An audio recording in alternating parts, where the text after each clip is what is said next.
सुमित आज ऑफिस से जल्दी घर आ गया और आकर चुपचाप सोफे पर बैठकर किसी गहरी सोच में डूबा हुआ था कि तभी दीक्षा अपनी माँ से बात करते हुए कमरे से बाहर निकली तो अचानक उसकी नजर सुमित पर पड़ी। उसने तुरंत अपनी माँ का फोन काटा और बोली, अरे, आप कब आए? मुझे आवाज भी नहीं दी। क्या बात है? ऑफिस में सब ठीक तो है ना? मैं कुछ दिनों से नोटिस कर रही हूँ कि आप आजकल बहुत उदास रहते हैं। तो सुमित ने गहरी सांस लेते हुए कहा, दीक्षा, तुम तो जानती ही हो कि पिताजी के जाने के बाद माँ कितनी अकेली हो गई है। ऊपर से अब उनकी तबीयत भी ठीक नहीं रहती। इसलिए मैं सोच रहा हूँ कि इस महीने माँ को यहाँ ले आऊं। माँ हमारे साथ रहेगी तो प्रीतम के साथ उनका मन लगा रहेगा और प्रीतम को भी दादी का प्यार मिलेगा और तुम्हें भी उसे संभालने में आसानी होगी। ये सुनकर दीक्षा कुछ नहीं बोली। तो सुमित ने थोड़ी देर रुककर फिर से कहा, दीक्षा, बस मैं तुमसे यही कहना चाहता हूँ कि मेरी माँ को अपनी माँ समझना, उन्हें कभी सास मत समझना। पिताजी के जाने के बाद उनकी जिंदगी में एक खालीपन आ गया है। मुझसे वादा करो कि तुम उस खालीपन को भरने में मेरी मदद करोगी। कहते हुए सुमित की आंखों में माँ के लिए चिंता साफ दिखाई दे रही थी। हालांकि दीक्षा की बिल्कुल इच्छा नहीं थी कि उसकी सास उनके पास आकर है, लेकिन वो अपने पति की भावनाओं के सामने कुछ कह नहीं पाई। उसने हल्की सी मुस्कान के साथ हामी भर दी। आखिर विरोध करती तो पति की नजरों में गलत बनती, जो वो बिल्कुल नहीं चाहती थी। इसलिए अगले ही दिन सुमित अपनी माँ सुधा जी को गांव से लेकर आ गया। घर में कदम रखते ही सुमित बोला, माँ, ये सिर्फ हमारा घर नहीं, आपका भी घर है। इस घर पर हमसे पहले आपका अधिकार है। ये सुनकर सुधा जी की आंखें भर आईं। उन्हें अपने बेटे पर गर्व महसूस हो रहा था, लेकिन दूसरी तरफ रसोई में खड़ी दीक्षा अंदर ही अंदर गुस्से में जल रही थी। सुधा जी बहुत कामकाजी और समझदार महिला थी, इसलिए आते ही उन्होंने रसोई का काम संभाल लिया। इससे दीक्षा को काफी राहत मिलने लगी। बच्चे और घर की जिम्मेदारियों के कारण दीक्षा अपने मायके भी नहीं जा पाती थी, जबकि उसका मायका उसी शहर में था। अब सुधा जी सुमित की पसंद का खाना बनाती और उसे प्यार से खिलाती। ये सब देखकर दीक्षा खुश भी होती और अंदर ही अंदर चिढ़ती भी। एक दिन दीक्षा अपने पति से बोली, अच्छा, अब तो मैं मायके जा सकती हूँ ना? अब मम्मी जी आ गई हैं, तो मैं भी अपनी माँ से मिलाऊं। तो सुमित ने मुस्कुराकर हामी भर दी। अगले ही दिन दीक्षा अपने बेटे को लेकर मायके चली गई। वहां पहुंचते ही उसकी माँ बोली, अच्छा किया बेटा, जो यहाँ आ गई। कम से कम तुम्हारी सास के आने से तुम्हें थोड़ा फायदा तो हुआ, वरना तुम तो घर गृहस्थी में ही उलझी रहती थी। दीक्षा ने मुंह बनाते हुए कहा, माँ, वो सब तो ठीक है, लेकिन आपका दामाद तो पूरा श्रवण कुमार बन गया है। माँ के आने के बाद तो मानो पत्नी पर से ध्यान ही हट गया हो। ये सुनकर दीक्षा की माँ तुरंत बोली, देख बेटा, दामाद जी तो बहुत भोले हैं, लेकिन अपनी सास को सीधा मत समझना। वो दूसरों के सामने सीधी बनती है और दामाद जी को अपनी उंगलियों पर नचाती है। तू सावधान रहना, उनके माया जाल में मत फंसना, वरना पूरी जिंदगी तुझे भी नचाएगी। ज्यादा परेशान करे तो गांव का रास्ता दिखा देना। तभी पत्नी के मुंह से ये सुनकर पास में बैठे दीक्षा के पिता चिढ़कर बोले, अरे बेटी, मायके आई नहीं कि तुमने उसका घर तोड़ने की बातें शुरू कर दी। बेटा दीक्षा, माँ की बातों में आकर अपने पैरों पर कुल्हाड़ी मत मारना। वो आगे कुछ कहते उससे पहले ही दीक्षा की माँ ने तुरंत अपने पति को चुप करा दिया और वो बेचारे चुपचाप वहां से चले गए। कुछ दिनों बाद सुमित का जन्मदिन आया तो सुधा जी बिस्तर पर लेटी हुई पुराने दिनों को याद कर रही थी कि कैसे वो हर साल अपने बेटे के लिए केक बनाती थी, उसे सरप्राइज देती थी और उसका चेहरा खुशी से खिल उठता था। उन्होंने मन ही मन सोचा, इतने साल बाद फिर मौका मिला है तो क्यों ना अपने बेटे के लिए वही पुराने पल फिर से जी लूं। तबीयत खराब होने के बावजूद भी वो रसोई में जुट गई। उन्होंने अपने बेटे की पसंद का खाना और केक बनाना शुरू कर दिया। बेटे की एक मुस्कान के लिए वो अपनी सारी थकान भूल चुकी थी। करीब 1 घंटे बाद सुमित दीक्षा को लेकर घर लौटा तो पूरा घर खाने की खुशबू से महक रहा था। सुधा जी तुरंत रसोई से केक लेकर आई और बोली, जन्मदिन मुबारक हो बेटा, भगवान तुम्हें मेरी भी उम्र दे। सुमित ने मुस्कुराते हुए केक काटा। तभी दीक्षा मुंह बनाते हुए बोली, माँ जी, इतना सब बनाने से पहले एक बार पूछ तो लेती, हम लोग बाहर से बर्थडे सेलिब्रेट करके आए हैं। सुधा जी एक पल के लिए बेटे की तरफ देखने लगी तो सुमित बोला, माँ, इसकी बहनों ने पार्टी रखी थी, इसलिए बाहर खाना पड़ गया, लेकिन आपके हाथ के केक जैसा स्वाद वहां कहाँ था। बस बेटे की यही बात सुनकर सुधा जी की सारी थकान मिट गई। उन्होंने प्यार से अपने पोते प्रीतम को भी केक खिलाना चाहा, लेकिन तभी दीक्षा झट से बेटे को अपनी गोद में उठाकर बोली, माँ जी, इसे कुछ मत दीजिए, मैं इसे खाना खिला चुकी हूँ। कहते हुए वो बेटे को लेकर कमरे में चली गई।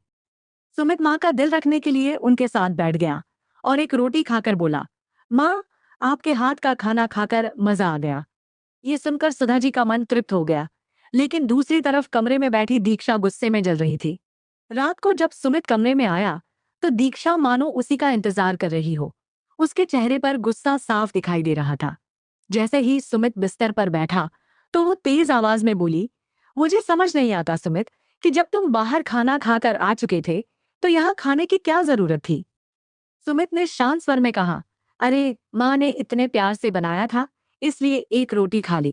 दीक्षा तुरंत बोली, अच्छा, यही नियम हर जगह लागू क्यों नहीं होता?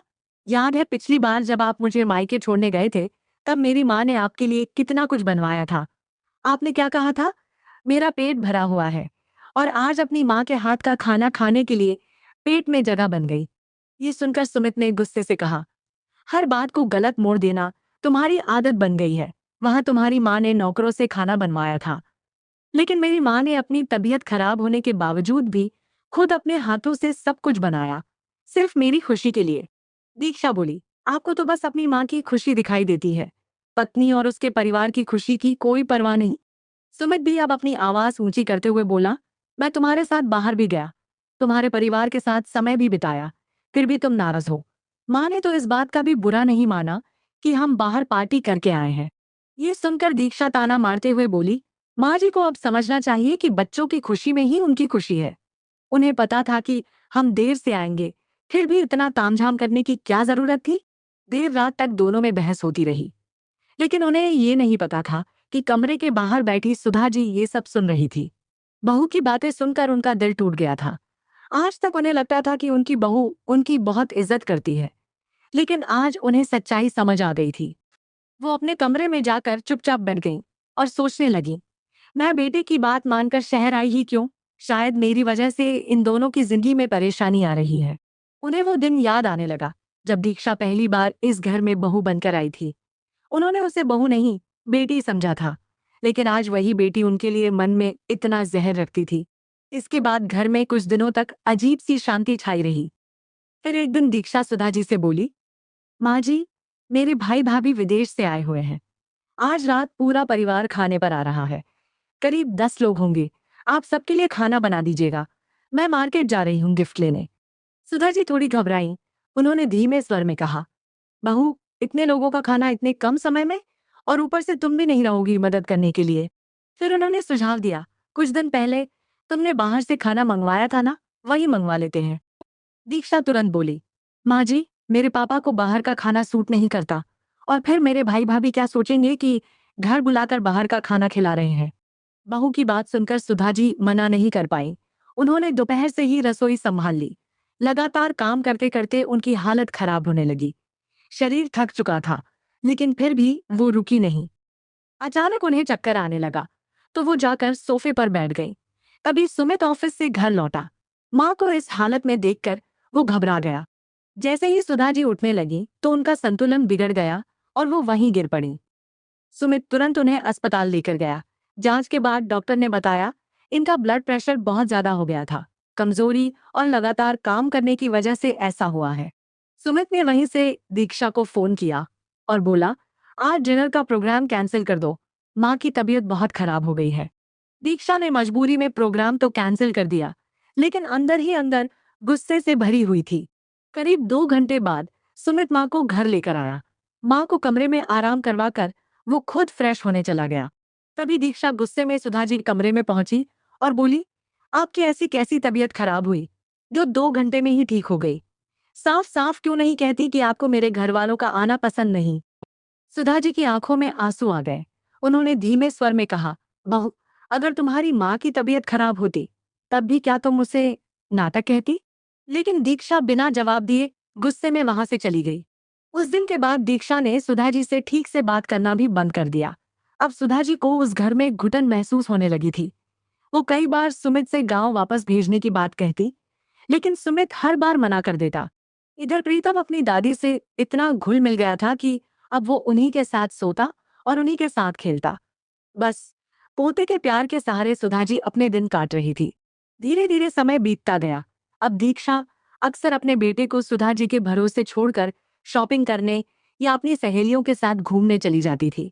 सुधा जी बिना कुछ कहे पूरे घर और बच्चे की जिम्मेदारी संभालती रहती। एक दिन प्रीतम आंगन में पानी से खेल रहा था।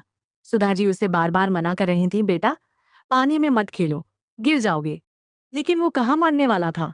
खेलते खेलते उसने कमरे में भी पानी फैला दिया। थोड़ी देर बाद वो दादी से खाने की जिद करने लगा। सुधा जी उसके लिए बिस्किट लेने रसोई की तरफ गईं। तभी उनका पैर फर्श पर फैले पानी पर पड़ा और वो जोर से फिसलकर गिर पड़ी। उनकी कमर में बहुत तेज चोट लगी। दर्द इतना ज्यादा था कि वो उठ भी नहीं पा रही थी। बड़ी मुश्किल से घिसटते हुए वो फोन तक पहुंची और कांपती आवाज में सुमित को फोन किया। सुमित घबराकर तुरंत घर पहुंचा। उसने मां को संभाला और बिस्तर पर लिटाया। फिर दीक्षा को फोन करके बोला, कहाँ हो तुम? तुरंत घर आओ, माँ गिर गई है। उधर दीक्षा अपनी सहेलियों के साथ बैठी थी। उसकी सहेली ने पूछा, अब क्या हुआ तुम्हारी सास को? तो दीक्षा झुंझलाकर बोली, जब से आई है कुछ ना कुछ बहाना करके यहीं जमी हुई है। अब गिरने का नया नाटक शुरू हो गया। ना जाने ये माँ बेटा मुझे चैन से जीने देंगे भी या नहीं। इतना कहकर वो गुस्से में घर के लिए निकल गई। दीक्षा के आने के बाद सुमित माँ को डॉक्टर के पास लेकर गया। जांच के बाद डॉक्टर ने कहा, घबराने की बात नहीं है, लेकिन कमर में चोट आई है। इन्हें पूरा आराम करना होगा। घर लौटते ही सुमित ने दीक्षा से कहा, माँ का खास ध्यान रखना होगा। मैं एक काम वाली रख देता हूँ ताकि तुम्हें ज्यादा परेशानी ना हो, लेकिन माँ से कोई काम मत करवाना। सुमित की बात सुनकर दीक्षा चुप रही। अब घर में काम वाली आने लगी। सुधा जी से कोई काम नहीं कराया जाता था, लेकिन दीक्षा का व्यवहार उनके प्रति अब भी ठंडा और रूखा ही था। धीरे धीरे सुधा जी की तबीयत ठीक होने लगी। इधर दीक्षा की माँ रोज बेटी को फोन करती, लेकिन कभी अपनी समधन का हाल तक नहीं पूछती। सुमित ये सब देखता था, लेकिन घर की शांति के लिए चुप रहता। कुछ समय बाद सुधा जी पूरी तरह ठीक हो गई। उन्होंने फिर गांव जाने की जिद की, लेकिन सुमित बोला, माँ अब यही आपका घर है। अगर वहां आपकी तबीयत खराब हो जाती तो आपका ध्यान कौन रखता? माँ बेटे का ये प्यार देखकर दीक्षा का गुस्सा और बढ़ने लगा। अगले दिन रविवार था। दीक्षा को किटी पार्टी में जाना था। प्रीतम उसके पास खेल रहा था। तो दीक्षा सोचने लगी कि कहीं बच्चे की वजह से पार्टी खराब ना हो जाए। इसलिए उसने अपना मोबाइल प्रीतम को पकड़ा दिया और वीडियो चलाकर खुद तैयार होने लगी। जल्दबाजी में वो अपना फोन वहीं छोड़कर चली गई। वीडियो देखते देखते प्रीतम सो गया। थोड़ी देर बाद सुमित कमरे में आया। उसने हैरानी से देखा कि प्रीतम के हाथ में दीक्षा का फोन है, क्योंकि दीक्षा तो उसे अपना फोन छूने तक नहीं देती थी। सुमित ने फोन उठाया और यूं ही व्हाट्सएप खोल लिया। तभी उसकी नजर कुछ वॉइस मैसेज पर पड़ी जो सुमन की माँ ने भेजे थे। उधर से आवाज आई, बेटा तेरी सास कब जाएगी? उनके रहते ना तुम हमारे पास आ पाती हो और ना हम वहां आ पाते हैं। मैं तो कहती हूँ अब उन्हें चलता करो। अगर दामाद रोके तो कह देना कि मैं मायके चली जाऊंगी। औरत की ये धमकी पतियों को कमजोर कर देती है। ये सुनते ही सुमित के होश उड़ गए। उसने कांपते हाथों से पुराने मैसेज पढ़ने शुरू किए। हर मैसेज में उसकी माँ के लिए नफरत भरी हुई थी। दीक्षा अपनी माँ से शिकायत करती थी कि उसकी सास बोझ बन गई है और उसकी माँ उसे भड़काती थी। सुमित की आंखों में गुस्सा भर गया। उसे समझ आ गया था कि उसकी माँ के साथ इतना बुरा व्यवहार क्यों किया जा रहा था। वो चुपचाप कमरे में बैठ गया और दीक्षा के घर लौटने का इंतजार करने लगा। उसी समय सुधा जी कमरे में आई तो बेटे का तमतमाया हुआ चेहरा देखकर बोली, क्या हुआ बेटा? सुमित खुद को रोक नहीं पाया। उसने माँ को सब कुछ बता दिया। सब सुनने के बाद सुधा जी की आंखों में आंसू आ गए, लेकिन फिर भी उन्होंने बेटे से कहा, बेटा तुम्हें मेरी सौगंध, बहू से कुछ मत कहना। मैं तो कब से कह रही हूँ कि मुझे गांव भेज दो। मेरे जाने के बाद सब ठीक हो जाएगा। तुम्हारी गृहस्थी मेरी वजह से खराब हो रही है। तभी दरवाजा खुला और दीक्षा घर लौट आई। उसने कमरे में सबको देखकर पूछा, क्या हुआ? आप लोग यहाँ क्या कर रहे हैं? सुमित ने बिना कुछ कहे मुस्कुराते हुए उसका फोन उसके हाथ में दे दिया। एक पल के लिए दीक्षा घबरा गई। उसे लगा शायद उसकी पोल खुल गई है। लेकिन जब सुमित कुछ बोले बिना वहां से चला गया, तब जाकर उसकी जान में जान आई। लेकिन उसे क्या पता था कि अगली सुबह उसकी जिंदगी बदलने वाली थी। अगली सुबह सुमित सामान्य तरीके से तैयार हुआ और बोला, दीक्षा चलो तुम्हारे मायके चलते हैं। ये सुनते ही दीक्षा खुश हो गई। उसे लगा शायद कल वाली बात सिर्फ उसका वहम था। उसने जल्दी जल्दी बेटे को तैयार किया और बिना नाश्ता किए ही मायके जाने के लिए तैयार हो गई। कुछ देर बाद दोनों दीक्षा के मायके पहुंच गए तो अचानक बेटी दामाद को सामने देखकर दीक्षा के पिता खुश हो गए और मुस्कुराते हुए बोले, अरे वाह, आज तो दामाद बाबू ने सरप्राइज दे दिया। आइए, आइए बैठिए। अरे इनके लिए चाय नाश्ते की व्यवस्था करो। लेकिन सुमित का चेहरा बिल्कुल शांत था। वो धीमे मगर सख्त स्वर में बोला, नहीं, मुझे कुछ नहीं चाहिए। मैं तो बस आपको आपकी अमानत लौटाने आया हूँ। सुमित की बात सुनकर वहां मौजूद सभी लोग हैरान रह गए। दीक्षा गुस्से में बोली, ये कैसी बातें कर रहे हो तुम? तभी उसके पिता ने पूछा, बेटा साफ साफ बताओ, बात क्या है? तो सुमित ने गंभीर स्वर में कहा, बेहतर होगा कि आप ये बात अपनी पत्नी और बेटी से पूछें, क्योंकि अब मेरे घर में आपकी बेटी के लिए कोई जगह नहीं है। ये सुनते ही दीक्षा की मां भड़क उठी। दामाद जी, मैं देख रही हूँ, जब से आपकी माँ आई है तब से आप हम लोगों से सीधे मुंह बात तक नहीं करते। आखिर परेशानी क्या है? सुमित अब खुद को रोक नहीं पाया और बोला, परेशानी आप है सासू माँ, जो अपनी बेटी का घर बसने ही नहीं देना चाहती। आपके कारनामे अब मुझसे छिपे नहीं हैं। ये सुनकर दीक्षा की माँ एकदम चुप हो गई। उन्हें समझ आ गया कि उनकी पोल खुल चुकी है। लेकिन दीक्षा अब भी गुस्से में बोली, तुम्हारी हिम्मत कैसे हुई मेरी माँ से इस तरह बात करने की? तो सुमित ने तुरंत जवाब दिया, क्यों? तुम मेरी माँ के साथ गलत व्यवहार कर सकती हो, लेकिन मैं तुम्हारी माँ से सवाल भी नहीं पूछ सकता। दीक्षा बोली, मैंने कब तुम्हारी माँ के साथ गलत व्यवहार किया? तो सुमित ने तीखे स्वर में कहा, सच जानना है तो अपना फोन निकालो और अपने माता पिता के सामने वो सारी बातें पढ़कर सुनाओ जो तुमने अपनी माँ से की है। ये सुनते ही दीक्षा घबरा गई। उसके हाथ कांपने लगे। उसके पिता ने सख्त आवाज में कहा, फोन दो दीक्षा। तो मजबूरी में दीक्षा ने फोन उनके हाथ में दे दिया। जैसे जैसे उसके पिता चैट और वॉइस मैसेज पढ़ते गए, उनका चेहरा शर्म से झुकता गया। उन्हें समझ आ गया था कि उनकी पत्नी किस तरह बेटी को भड़का रही थी। तभी सुमित दुख भरी आवाज में बोला, ससुर जी, आपकी पत्नी यहाँ बैठे बैठे मेरे घर को कंट्रोल कर रही थी। अगर बेटी के बिना मन नहीं लगता तो उसे मायके में रख लीजिए, लेकिन मेरे घर की शांति मत बिगाड़िए। फिर उसने दीक्षा की माँ की तरफ देखकर कहा, अगर यही सब आपका बेटा और बहू आपके साथ करते तब आपको कैसा लगता? तब भी क्या आप अपनी बहू को सही ठहराती? कमरे में सन्नाटा छा गया। तभी दीक्षा के पिता ने गुस्से में अपनी पत्नी को एक जोरदार तमाचा जड़ते हुए बोले, मैं सोचता था कि उम्र के साथ तुम सुधर जाओगी, लेकिन तुमने तो अपनी बेटी का घर बर्बाद करने में कोई कसर नहीं छोड़ी। शायद यही वजह है कि हमारा बेटा बहू भी हमसे दूर रहते हैं। फिर उन्होंने दीक्षा की तरफ देखा और बोले, और तुम इतनी पढ़ी लिखी होकर भी सही गलत की समझ नहीं रखती, अपनी माँ की हर गलत बात मानती रही। दीक्षा रोने लगी, लेकिन तभी गुस्से में उसने फिर सुधा जी के लिए अपशब्द कह दिए, जिसे सुनते ही सुमित का सब्र टूट गया। उसने गुस्से में दीक्षा को एक जोरदार तमाचा जड़ते हुए कहा, ये पहली और आखिरी बार है जब तुमने मेरी माँ के लिए गलत शब्द इस्तेमाल किए हैं।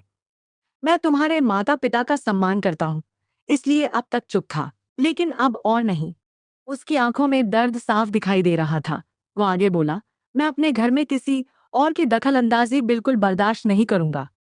अभी स्थिति बिगड़ती देख दीक्षा के पिता तुरंत हाथ जोड़कर बोले, दामाद बाबू, मैं आपसे माफी मांगता हूँ। मेरी पत्नी की गलती की सजा मेरी बेटी को मत दीजिए। मैं बहुत शर्मिंदा हूँ। अपने ससुर को हाथ जोड़ते देखकर सुमित तुरंत पीछे हट गया और बोला, आप मुझसे बड़े हैं, ऐसा मत कीजिए। लेकिन मैं क्या करूं? मुझसे ये सहन नहीं हो रहा कि कोई मेरी माँ और मेरे परिवार के खिलाफ साजिश करे। फिर उसने शांत स्वर में कहा, मैं आपके कहने पर दीक्षा को वापस ले जा रहा हूँ, लेकिन अगर दोबारा ऐसा हुआ तो शायद मैं ये नहीं कर पाऊंगा। इतना कहकर सुमित वहां से निकल गया। दीक्षा के पिता ने बेटी की तरफ देखा और इशारा किया, तो दीक्षा चुपचाप अपने बेटे को गोद में उठाकर सुमित के पीछे पीछे चल दी। कुछ घंटों बाद दीक्षा के माता पिता भी बीवी के ससुराल पहुंचे। उनकी नजरें शर्म से झुकी हुई थीं। जैसे ही सुधा जी सामने आई तो दीक्षा और उसकी माँ दोनों ने हाथ जोड़ लिए। रोते हुए दीक्षा बोली, माँ जी, मुझे माफ कर दीजिए, मैंने आपको कभी समझने की कोशिश ही नहीं की। तभी उसकी माँ भी बोली, समधन जी, हमसे बहुत बड़ी गलती हो गई। आगे से हमारे परिवार की तरफ से कभी आपके घर में दखल अंदाजी नहीं होगी। सुधा जी दोनों को देखा। उनकी आंखों में दर्द जरूर था, लेकिन दिल बहुत बड़ा था।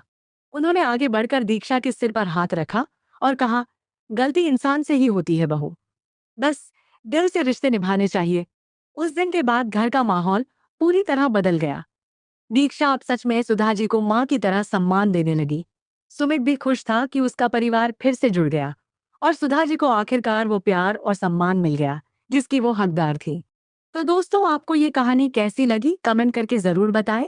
कहानी अच्छी लगी हो तो प्लीज वीडियो को लाइक करें, शेयर करें और अगर हमारे चैनल पर पहली बार आए हैं तो प्लीज चैनल को सब्सक्राइब जरूर करें।